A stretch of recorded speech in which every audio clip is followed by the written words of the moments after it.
O governo federal tem estimulado as entidades financeiras e os bancos em geral a concederem linhas de crédito para empréstimos consignados. Empréstimo consignado, meus amigos, é exatamente aquele tipo de empréstimo do setor privado que são concedidos a aposentados do setor público e, mais recentemente, ao pessoal CLT, empregados do comércio, das indústrias, do setor privado em geral, empregadas domésticas, motoristas particulares, todos com CLT, no sentido de que essas pessoas descontem uma parcela do seu salário mensal sobre a responsabilidade, no caso do empregador, público ou privado, ou seja, é uma consignação, que na verdade. Nós gostaríamos de analisar inicialmente a repercussão desses empréstimos sob o ponto de vista macroeconômico. Sob o ponto de vista macroeconômico, parece uma contradição grosseira entre o esforço do Banco Central, através do aumento sucessivo das taxas de juros de médio e curto prazo, através da Selic, para diminuir a demanda da população na busca de bens e serviços, ou seja, retirada de moeda em circulação. Na hora que o governo parte para estimular esses créditos consignados, significa que os funcionários públicos aposentados, eles vão se endividar mais e o pessoal CLT também vai se endividar. Ora, isso tudo em um país que já apresenta um alto índice de endividamento. Entretanto, os aspectos macroeconômicos mais preocupantes são exatamente esse conflito entre a entrada de recursos em circulação decorrente dos créditos consignados, de um lado, e o enxugamento que o Banco Central tenta fazer, aumentando os juros para diminuir a demanda. Isso pode até tender a zero. Todo o esforço anti-inflacionário que o Banco Central está fazendo pode ser anulado por essas políticas governamentais de crédito que tendem a estimular o consumo.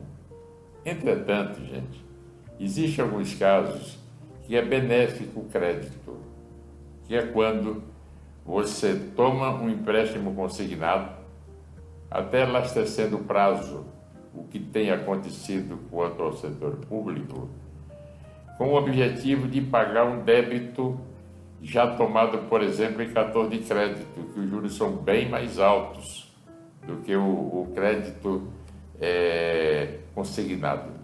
Isso significa que, nesse caso, o empréstimo consignado pode ser altamente benéfico. Entretanto, se o crédito consignado é utilizado para consumo, tanto o concedido ao setor público como ao setor privado, isso pode ser altamente pernicioso macroeconomicamente para a sociedade, porque aumenta a demanda sem um correspondente aumento da oferta e, por outro lado, pode asfixiar o tomador, porque ele indiscutivelmente vai aumentar a sua dívida para fazer consumo. Vamos analisar agora os aspectos microeconômicos exatamente dos empréstimos consignados. Aprofundando um pouco mais os aspectos microeconômicos, vamos dar alguns exemplos concretos. Um funcionário público aposentado já tem um crédito consignado para pagar em 3 anos, com juro anual de 42%. O governo diz que o juro é 1,98%, às vezes 2%, mas é mensal. Quando você bota o IOF nisso, quando você multiplica para 12 meses, esse crédito vai para 42%, mais ou menos. Isso significa, ou mesmo no caso do CLT, que a coisa vai ser mais suave inicialmente, porque como o crédito consignado não existia, é um endividamento inicial que vai acontecer. Ou seja, esses créditos, eles geralmente apresentam juros menores, gente, porque o risco do banco é extremamente menor, porque ele empresta para o setor público, para um aposentado, e o governo se compromete a descontar em folha de pagamento. O banco não tem problema.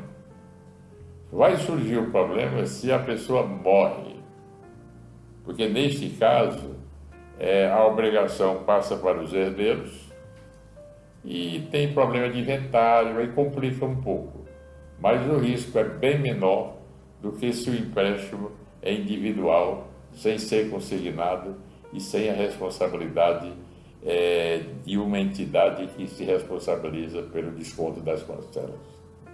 No caso do setor privado, o assunto exige um risco um pouco maior, porque a flutuação de emprego, entra e sai no emprego, pode induzir a se concluir de um risco maior.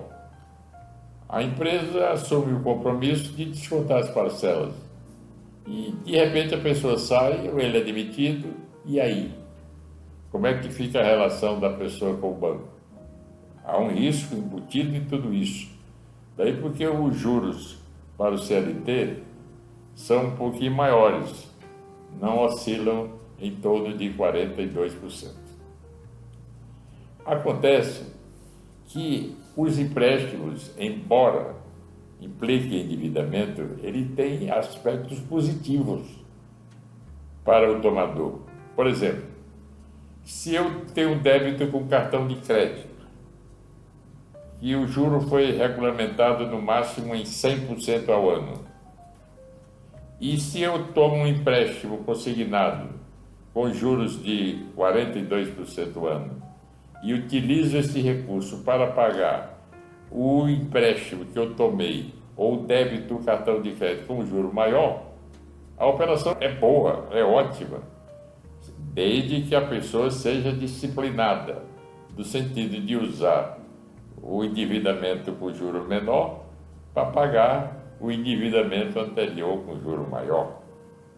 Acontece se a pessoa toma um empréstimo para aplicar em consumo, como comprar televisão, outros bens de consumo, para viajar, para pintar a casa, etc., isso pode ser um fator complicante, se a pessoa não for disciplinada. Porque, na verdade, se a pessoa quiser fazer essas compras e calcular bem até 1/3 do seu salário para o endividamento, e se ele não tem outros compromissos, ele pode ter capacidade de pagamento para assumir o empréstimo e aplicar em consumo. Vai continuar a repercussão macroeconômica negativa. Aliás, pode continuar. Depende do montante. As autoridades governamentais e bancárias estão estimando que o crédito ao setor privado deve ir até o mês de junho a 100 bilhões de reais. É uma entrada muito forte no mês circulante. Entretanto, é uma política de governo preocupado com aspectos de popularidade, e então ele está lançando esses tipos de empréstimos no sentido de ganhar espaço junto à população. Cabe à população, com disciplina e da análise consistente, tomar um empréstimo que permite realmente a capacidade de pagamento sem complicar ainda mais o seu endividamento. Meus amigos, é importante a operação de crédito, desde que nós tomemos o empréstimo por necessidade efetiva, para reduzir os nossos endividamentos a curto e médio prazo e adotar um cuidado especial. Não tomar empréstimo por pressão da família para resolver problemas gerais, e sim para resolver os seus próprios problemas. Muito obrigado e até o próximo programa, quando se pretende analisar isenção do imposto de renda a quem ganha até R$ 5.000.